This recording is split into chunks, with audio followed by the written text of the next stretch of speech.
Welcome back to the deep dive. Today we are undertaking a pretty substantial journey into the life and sound of a towering figure. Yeah, We aren't just discussing a great musician, we are examining a phenomenon, a relentless spiritual and musical force named John Coltrane. indeed.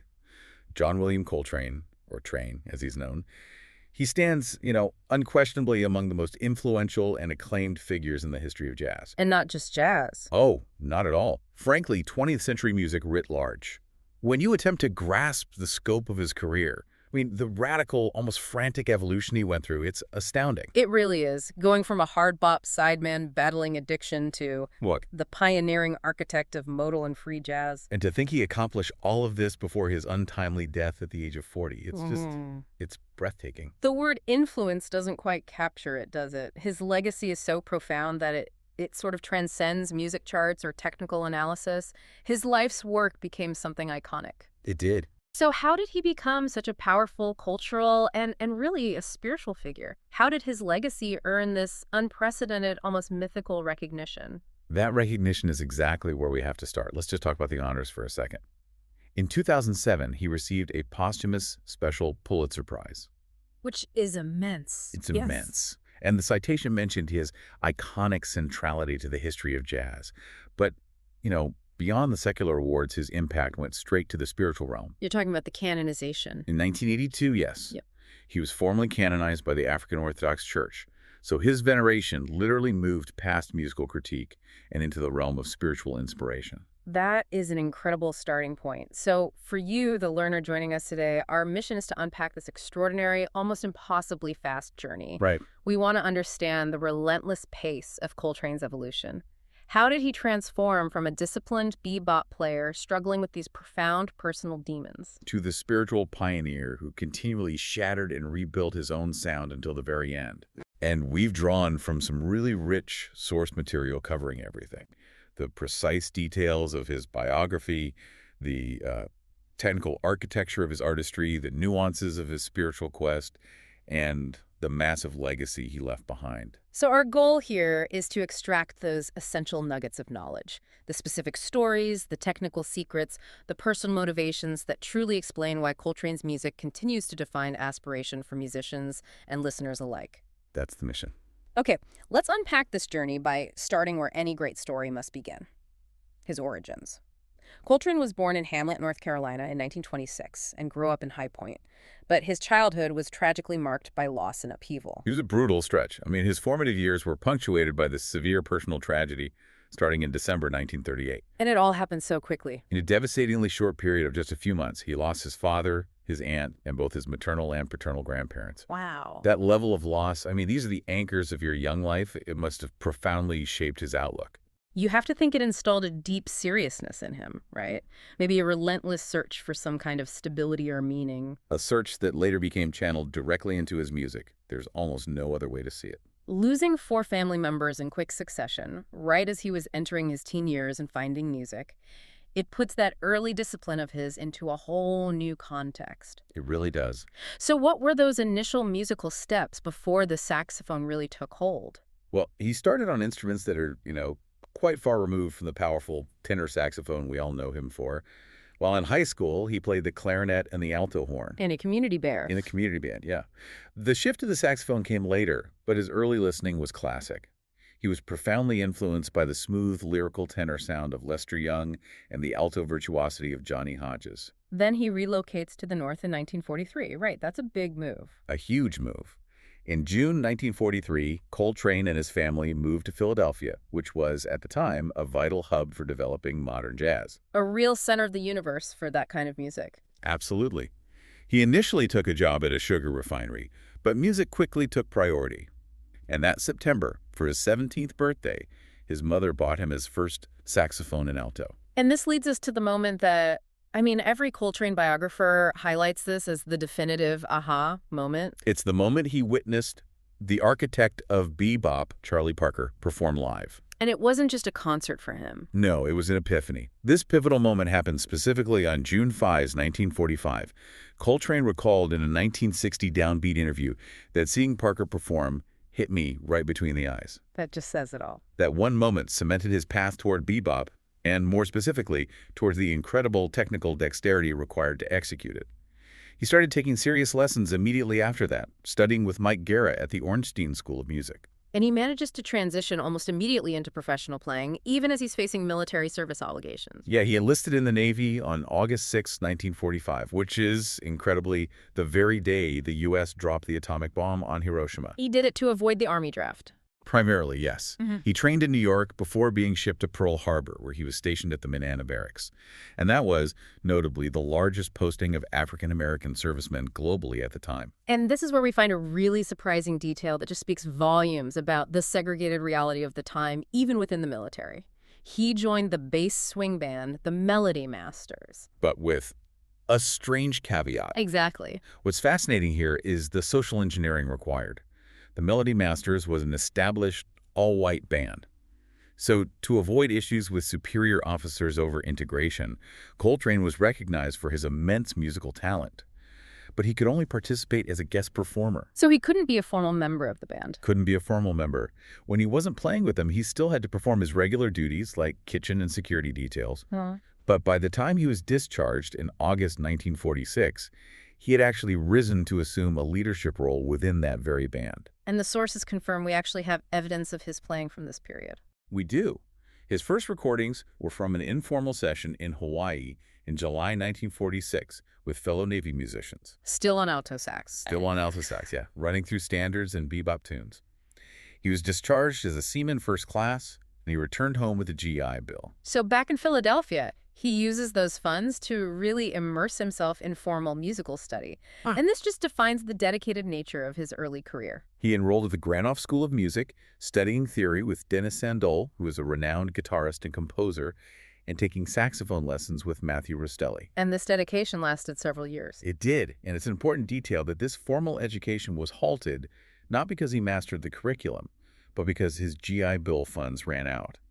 He was always hungry for more knowledge. So during this post-war period, he's playing with important figures like King Colax and Jimmy Heath, and it's with Eddie Vincent's band in 1947 that he makes the single most pivotal instrumental choice of his entire career. That's the moment. He permanently switched to the tenor saxophone. He noted that moving to the tenor opened up a wider area of listening for him. A wider area. What did that mean for him? It meant that suddenly he was diving deep into the sounds of the older titans of the tenor. Coleman Hawkins, Ben Webster, Tab Smith. He began to understand the instrument's emotional depth and tonal breadth in a way he just hadn't before on the alto. So if the switch to tenor defined his voice, the defining characteristic of this entire formative era was his discipline. We hear anecdotes about his practice routine that they border on the mythical. The legendary fanatical practice ethic. I mean, we are talking about a monastic level of devotion. Jimmy Heath famously claimed that Coltrane practiced 25 hours a day. Which is just a brilliant way to put it. It's an intentional exaggeration to illustrate the sheer volume of his work. Think about this. The incident in a San Francisco hotel where, after a complaint about the noise, he sat there and practiced fingerings silently for a full hour. Just for the muscle memory. Just to internalize the muscle memory, without disturbing anyone. He wasn't just practicing repertoire, he was seeking perfect mastery of the instrument itself. So he viewed the horn not just as a tool, but as an extension of his body and his mind. There were reports of him falling asleep with the mouthpiece still in his mouth, or focusing on practicing a single note's tone and timbre for hours on end, just searching for that supreme sound. And this relentless search for technical perfection and absolute command is the engine that drives everything that follows.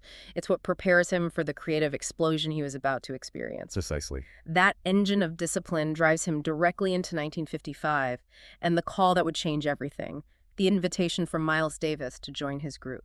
The timing was critical, really, for both men. Davis was ready for a professional renaissance after dealing with his own substance abuse issues. So he forms the first great quintet. He forms the first great quintet, a lineup of, just giants. Coltrane, Red Garland on piano, Paul Chambers on bass, and Philly Joe Jones on drums. What was the dynamic in that room? Why did those marathon sessions for prestige become so foundational that, critics still pore over them today? Well, the dynamic was explosive, and it was driven by contrast. Miles was the cool, spacious, minimalist, prioritizing silence and lyricism. And Coltrane was the opposite. Coltrane was the maximalist, pouring out notes in a torrent. Those famous 1956 marathon sessions for prestige.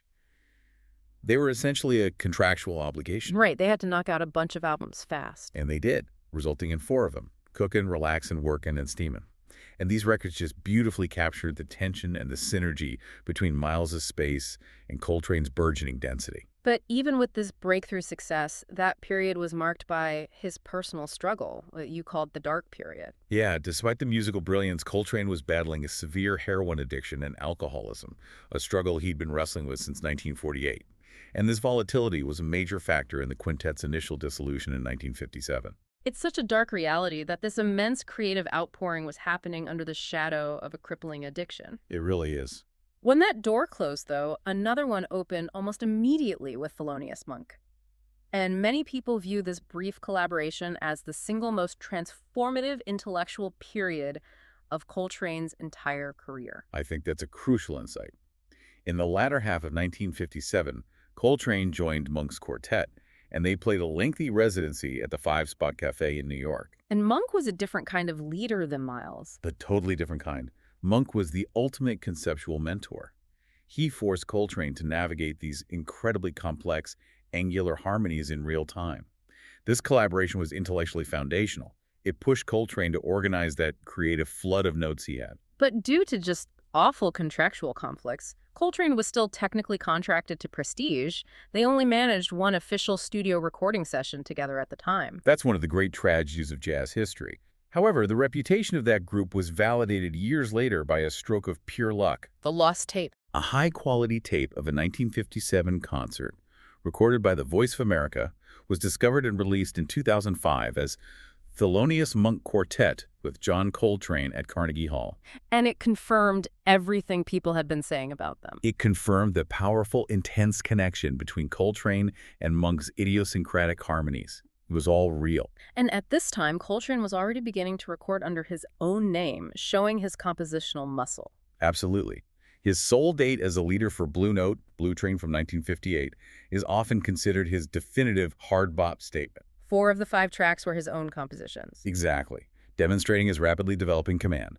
Tracks like Moment's Notice remain essential jazz standards to this day. So by late 1957, he's overcome his addiction, he's had a major spiritual awakening, which we'll definitely discuss later. A huge one. And he's clean and ready to rejoin Miles Davis, bringing a completely new level of technical complexity to the group. His return to Davis in December 1957 coincided with him perfecting this new, highly compressed style. And this is when the legendary critic Ira Gitler coined that famous descriptive term. Sheets of sound. Sheets of sound. In October of 1957, it describes that astonishing sound. Just rapid, cascading runs of notes delivered with an almost overwhelming density. This wasn't chaos, though. And I love that Coltrane himself gave a technical explanation for this seemingly impossible style. It was a mathematical solution to a musical problem. That's what's so fascinating here, the mechanics behind the perceived madness. Coltrane explained that to fit all his surging musical ideas into the quickly shifting chord progressions of a bebop or hard bop tune, there wasn't enough time. Right. He found he couldn't stick to conventional rhythms like even eighth notes or 16th notes. So he had to use these unnatural groupings. Exactly. He was forced to use uneven note groupings, specifically quintuplets, 5s, and septuplets, 7s, just to squeeze every single idea into the allotted time frame before the chord shifted again. It's like having too many things to say, and you have to speak in this strange rhythm just to get it all out. That was the Sheets of Sound. A pragmatic, technical solution to an enormous creative outpouring. It sounds like his technical solution laid the groundwork for his most monumental collaboration and the conceptual leap into modal jazz. Tell us about his essential role on the albums Milestones and Kinda Blue. He was absolutely instrumental. He stayed with Davis until 1960. And while Miles was the intellectual driver, Coltrane's presence was essential on Milestones, and of course the monumental modal jazz blueprint, Kinda Blue. A profound conceptual shift. It was. Instead of improvising over harmony that shifted every beat, modal jazz, which is based on scales and modes, offered this wide-open space and relative harmonic stillness. So instead of a rapidly shifting harmonic foundation, he suddenly had all this room to breathe. What effect did that have on his saxophone playing? It was completely liberating. It gave him endless time to explore melodic cells and rhythmic variations without the pressure of having to constantly conform to a quickly moving chord structure. So he used that space. He used that newfound space to deepen his rhythmic and tonal exploration, rather than just filling it with more rapid runs. It was a new depth of searching for him. And as his time with Davis ended, he recorded his first released album as a leader for Atlantic consisting only of his own compositions. And that album, Giant Steps, fundamentally changed jazz harmony forever. Giant Steps from 1960 is his powerful statement of self. The title track contains one of the most difficult and influential chord progressions widely played in jazz, known now simply as Coltrane changes. And they are harmonically dizzying. They are. These cycles often switch keys incredibly fast in patterns based on major thirds. They just push the limits of improvised melody, challenging every single musician who encountered them. So if Sheets of Sound was about speed, Giant Steps was about complexity and structure. What enabled that next radical shift? The formation of his own quartet. Well, in 1960, he formed his first stable group. It quickly settled into the core of what we now call the classic quartet, featuring McCoy Tyner on piano and Elvin Jones on drums. He knew Tyner from Philadelphia. He did, but he waited until the pianist was ready to handle the conceptual demands. Tyner brought this dense block chord harmonic approach, while Jones brought a multi-layered polyrhythmic drumming style. A perfect rhythmic foil for Coltrane's soaring lines. The perfect foil. And their first album introduced an instrument back into modern jazz that had mostly been forgotten. The soprano sax. That was my favorite things in 1961. It was the launch of Coltrane's serious use of the soprano saxophone. The instrument had largely been associated with early jazz, but Train began practicing it secretly while he was still with Miles Davis. It was a very unconventional move at the time. It was, and the album demonstrated that he was willing to draw on any resource, past or future, in his relentless search for sound. This quartet, this was the group that laid the indispensable foundation for the spiritual explosion that followed. The early 1960s saw Coltrane find his artistic home at Impulse Records, and this move was clearly necessary for the kind of boundary-pushing work he was pursuing. The move to Impulse in 1961 was crucial. It provided him with the freedom, the financial stability, and the collaborative environment he needed.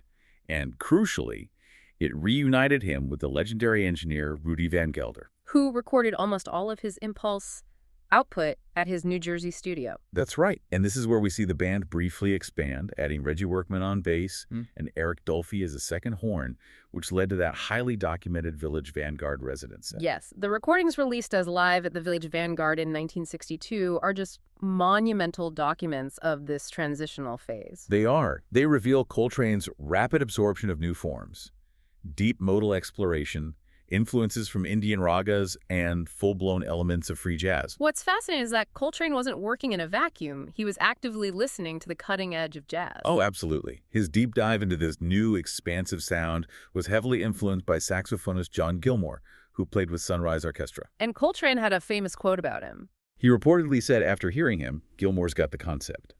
And the celebrated 15-minute improvised blues on that Vanguard album, Chasing the Train, was directly inspired by Gilmore's approach. Coltrane was also experimenting with rhythmic layering that went far beyond the standard quartet setup. Specifically, he was using two basses to create this unique textural sound. This is one of the most intriguing aspects of his mid-career sound.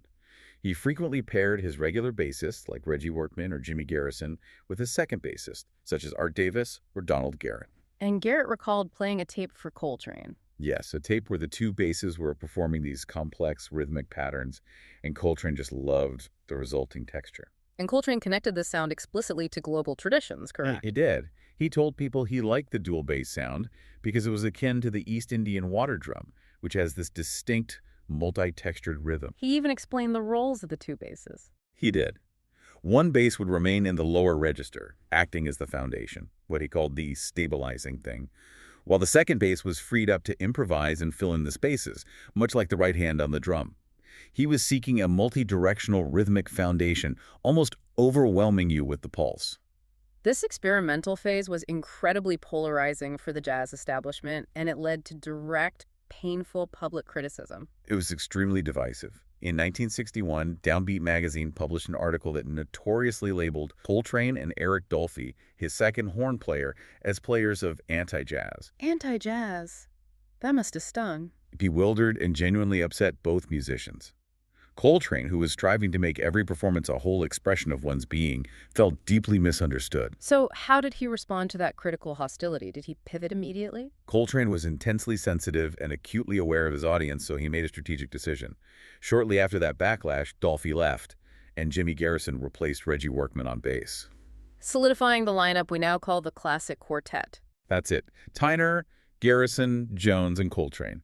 And the subsequent 2 years were marked by a period of commercial and artistic balance. That balance is clearly reflected in his studio catalog from 1962 to 1964.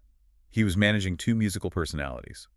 The live performances remained deeply exploratory, reworking his standards like Impressions and My Favorite Things into these challenging modal epics. But his studio albums became more approachable. Exactly. They showcase his versatility as a master of melody and tone. We got ballads, the extraordinary collaboration with Duke Ellington, and the deeply moving album with baritone singer Johnny Hartman. The Ballads album in particular show that he could take a polished, straightforward approach to standards like It's Easy to Remember and just infuse it with emotional depth without sacrificing any of his technical mastery. It cemented his reputation with a wider audience while still challenging himself artistically. He recognized the value of having this balanced catalog. He knew the public needed access points even as he was preparing for his next conceptual leap. Speaking of recordings, there's an unbelievable anecdote about a session from this period that highlights how much music we almost lost entirely. Okay, here's where it gets really interesting and, frankly, frustrating for music historians. On March 6, 1963, the quartet recorded a studio session that was completely lost for decades. And the source material confirms the master tape was deliberately destroyed. Deliberately destroyed by the label Impulse Records, purely to save storage space. Destroyed to save space? That's sacrilege. It is shocking given the stature of the material. Fortunately, a spare copy was saved, a tape Coltrane had given to his wife. And this session was finally released in 2018. As both directions at once. The Lost Album. It contains 7 tracks, including some originals that had never been heard before, proving that even during his more conservative studio phase, they were generating boundary-pushing material. All of this work, the technical search, the balancing act, the spiritual exploration, it all culminates in the album that became his spiritual pinnacle, A Love Supreme. A Love Supreme, recorded in December 1964, is the spiritual culmination of the classic quartet. It wasn't just another album. It was a deeply personal statement, composed at his home in Dix Hills, Long Island. A 4-part suite. A 4-part suite acknowledgement, resolution, pursuance, and psalm.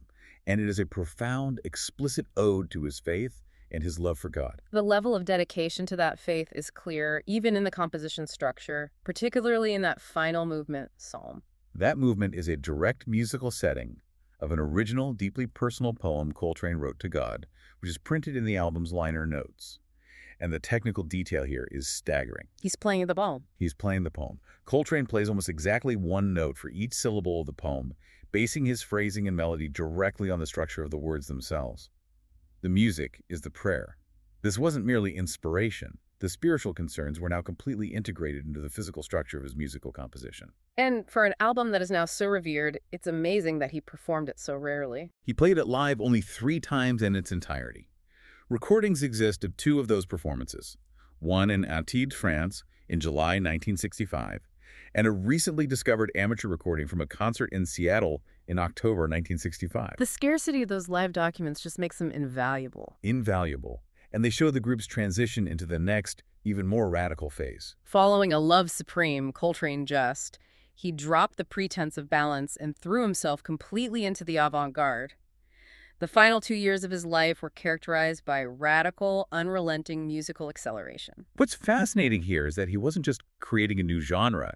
He was embracing the dissonance and raw energy of free jazz pioneers like Albert Ayler and Ornette Coleman. And he was profoundly influenced by Sun Ra. Profoundly. He used his immense stature to champion the younger generation, turning Impulse into a leading label for free jazz, especially supporting musicians like Archie Shepp. And his playing style became intensely abstract at this point. It was a return to that high-density sound, but in a much wilder, less structured way. Yes, his music in 1965 became highly abstract and textural. He began employing techniques like multiphonics, where he would force the horn to scream multiple notes simultaneously, along with heavy use of overtones and playing aggressively in the altissimo register. A mutated return of the sheets of sound. That's a great way to put it. Only now it was far more chaotic, vocal, and emotionally charged. He focused almost solely on the tenor saxophone in the studio, abandoning the comparatively melodic soprano. And this experimentation culminated in the legendary and still highly controversial album Ascension. Ascension, recorded in June 1965, is a seminal piece of collective improvisation. It's a 38-minute sonic explosion featuring Coltrane alongside 10 other musicians, including Shep and Pharoah Sanders. And the controversy really stemmed from the collective parts. The intense simultaneous collective improvisation sections that separated the individual solos, it just sounded like a cacophony to many established critics and fans at the time. So after Ascension, Coltrane brought Pharoah Sanders and a second drummer, Rashid Ali, into the fold. This change completely fractured the foundational unity of the classic quartet. The expansion began in late 1965, and Sanders' sound was shocking. The critic Gary Giddens noted that Sanders appeared to have little contact with earth.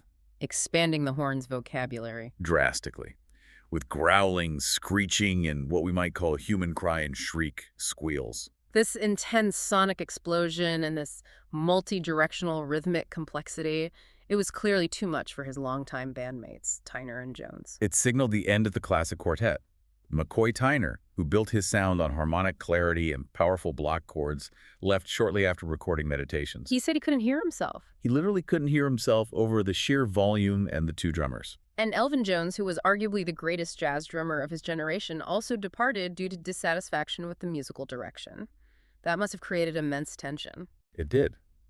Jones followed in early 1966. He famously remarked that Coltrane's late music was so abstract and spiritual that only poets can understand it. The tension was palpable. You could feel it. Jones wanted to swing. Coltrane wanted transcendence. Yet both musicians consistently voiced this profound, genuine respect for the man and his vision, even as they couldn't follow his musical path. And that's the measure of Coltrane's genius and his character. Jones later compared Coltrane to Einstein. He said, "You wouldn't expect Einstein to be playing jacks, would you?" That's incredible. Tyner recalled that Coltrane was always searching, like a scientist in a lab, looking for something new, a different direction. He kept hearing these sounds in his head. They left the music, but they never left the man. The second quartet was thus formed, defining his final, rapid artistic period. The new core lineup featured Coltrane, his second wife Alice Coltrane on piano and harp, Jimmy Garrison still anchoring the bass, and Rashid Ali on drums. And Coltrane said he needed that new rhythm. He strongly affirmed it, feeling the urgent need for more rhythm all around me. He wanted the rhythm to feel less linear and more multi-directional. That deep affinity for percussion resulted in one of his final, most unique collaborations. The duo album Interstellar Space from 1967, which featured only Coltrane and Ali. It was the purest realization of his rhythmic exploration. It's a stunning conversation between saxophone and drums. And his live shows became legendary for their length. During his final touring years, this group was known for playing extremely long versions of their repertoire, often stretching beyond 30 minutes, with individual solos lasting over 15 minutes. It's hard to imagine that level of relentless searching and physical exertion was happening while he was secretly battling such a serious illness. This intense journey came to a sudden, unexpected end in 1967. It was a shock to everyone. Coltrane died of liver cancer at the age of 40 on July 17, 1967, at Huntington Hospital on Long Island. Miles Davis didn't even know he was sick. Miles, who knew Coltrane so intimately, admitted he didn't know he was that sick or even sick at all. And biographers have offered speculation linking this illness back to his earlier struggles with addiction. And that link just adds a layer of immense tragedy. It does. Biographers Lewis Porter and Frederick J. Spencer noted that the ultimate cause was likely chronic hepatitis and cirrhosis. And Spencer explicitly linked this back to the contaminated needles he may have used during his prior addiction days. Saying the seeds of his cancer were sown back then. Right, despite his remarkable 1957 spiritual recovery. The intensity never ceased, though. He was performing right up until the end. He continued touring up until 2 months before his death. His final recorded performance was a radio broadcast for the Olatunji Center for African Culture in New York City. And his funeral was a landmark event for the music he championed. It was. Held at St. Peter's Lutheran Church, the service was started by the Albert Ayler Quartet and finished by the Ornette Coleman Quartet, a testament to his role as both a pioneer and a champion of the avant-garde. While the music was always challenging, the engine driving Coltrane's later career was intensely spiritual. It was a search for meaning rooted in that 1957 awakening that saved his life. That experience was transformative. It's what allowed him to overcome the heroin and alcohol addiction he'd battled for almost a decade. He documented the experience directly in the liner notes for A Love Supreme. What did he say? He stated he experienced, by the grace of God, a spiritual awakening which was to lead me to a richer, fuller, more productive life. And he immediately connected that grace to his profession. What did he ask for in return for this new life? He asked for the privilege to make others happy through music. And this aspiration really defined his mission for the next decade. Importantly, his belief system was entirely universal and non-denominational. I believe in all religions. He stated that openly in the liner notes for his album Meditations in 1965. His personal life reflected this spiritual openness. His first wife, Juanita Naima Grubbs, heavily influenced his early spirituality, being a Muslim convert. Naima was a central figure. She inspired his famous love ballad, Naima, which he always considered his favorite composition. And they remained close even after they divorced. Very close. In 1964, he called her to say that 90% of his playing would now be prayer. After their divorce, he married Alice MacLeod, who brought stability and shared his intellectual curiosity. Alice, who was a professional musician and his second quartet pianist-harpist, shared his deeply rooted spiritual beliefs, especially an intense interest in Indian philosophy. They had 3 sons, John Jr., Ravi, and Aran. And she really understood his intellectual drive, which led to his deep dive into world spirituality. What was Coltrane reading and studying that fueled this intense musical search? His personal library was massive and extremely eclectic. It contained the Quran, the Bible, the Kabbalah. And a lot of Eastern texts. A lot. Texts that were incredibly popular in the 60s, like the Bhagavad Gita and Paramahansa Yogananda's autobiography of a yogi. He wasn't just skimming, he was actively searching through Hinduism, Zen Buddhism, Jiddu-Krishnamurti, and even foundational Western philosophy like Plato and Aristotle. And this research directly manifested in his music. Can you hear these specific influences? You absolutely can. I mean, the album titles themselves are direct reflections. Ascension, Meditations, Om.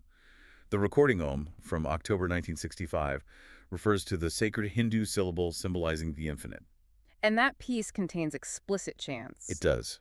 From the Hindu Bhagavad Gita and the Buddhist Tibetan Book of the Dead, he believed specific sounds, scales, and modal structures could produce specific emotional meanings, aligning his work with the ancient traditions of musical healing. This is truly astonishing.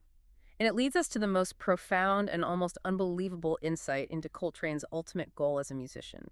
He didn't just want to inspire, he wanted tangible, measurable results. This is the absolute core nugget of knowledge that elevates Coltrane above almost any other artist. His ultimate aspiration was not simply musical mastery, but discovering a musical method, a perfect frequency, a perfect song that could manifest positive physical and material outcomes in the real world. That is an astonishingly high bar. Was this secret ambition known to his bandmates? How did he balance that mystical hope with the practical demands of composing and performing? He was certainly known to those closest to him, especially in his later years, and it fueled the incredible intensity of his practice. Listen to what he said, and I quote, "If one of my friends is ill, I'd like to play a certain song, and he will be cured." When he'd be broke, I'd bring out a different song, and immediately he'd receive all the money he needed. He viewed his music as a literal form of applied mysticism, a direct vehicle for change and healing. The intensity of his search now makes perfect sense. His practice wasn't about fame. He was searching for the universal musical structure that transcended ethnic distinctions and held the mystical language of change. That level of fanatical focus becomes understandable when you realize he believed, implicitly, that he was working toward the ultimate curative and unifying sound. This profound belief in the power of his sound led directly to his posthumous veneration and eventually sainthood. Tell us more about the Church of St. John Coltrane. The story begins in San Francisco. A congregation, originally called the Yardbird Temple, equating Charlie Parker to John the Baptist, began worshiping Coltrane as God incarnate after his death. The power of his music just resonated that deeply. It did. The group later affiliated with the African Orthodox Church, which, recognizing the depth of his impact, formally canonized him in 1982, changing his status from a god to a saint. So this is an official religious recognition where his compositions are actually used in the service. Correct. The resultant St. John Coltrane African Orthodox Church uses his music, including compositions like A Love Supreme and his lyrics as prayers in its liturgy. It's consistent with his own late-life aspiration. It really is. In 1966, he told an interviewer in Japan that he hoped to be a saint in 5 years. He achieved that goal in less than 2 decades posthumously. A phenomenal conclusion to a phenomenal life. And besides the spiritual accolades, his legacy has continued to grow in the cultural sphere. Absolutely. Beyond the 1965 induction into the Downbeat Jazz Hall of Fame and the 1997 Grammy Lifetime Achievement Award, that 2007 Special Pulitzer Prize recognizes his enduring and iconic centrality to the history of jazz. And his homes are now historic landmarks. His former home in Philadelphia and his last home in Dix Hills, Long Island, are both officially recognized as National Historic Landmarks. What an incredible journey. From the tragic early years through the pain of addiction, the technical breakthrough of the sheets of sound, and culminating in a relentless spiritual quest for a universal musical language that he believed could literally heal the sick. Coltrane's life was defined by that unrelenting, disciplined search. He sought technical mastery with giant steps, achieved spiritual and physical renewal with his 1957 Awakening and A Love Supreme, and pushed toward a universal language using world music and the avant-garde in his final years. He never stopped moving, driven by those sounds in his head and the hope that they could change the world. So what does this all mean? We discussed his ultimate, almost impossible goal, to discover a song that could literally cure illness or bring immediate material wealth. Given the enduring, profound impact of his sound on millions of people decades later, did John Coltrane achieve his mission of bringing happiness and a form of spiritual cure to the world? I think he certainly achieved it in a much broader, enduring sense than perhaps the immediate, tangible cure he imagined.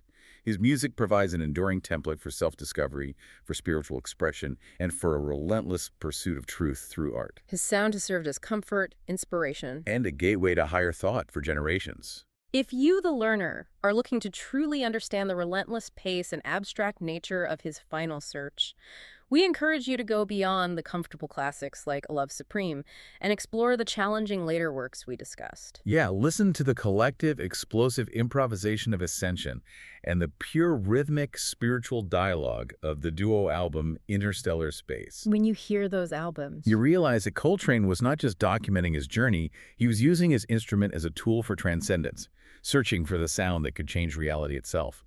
And that search, that devotion to the potential of music, is why he remains revered. Thank you for joining us for the deep dive on John Coltrane. Until next time.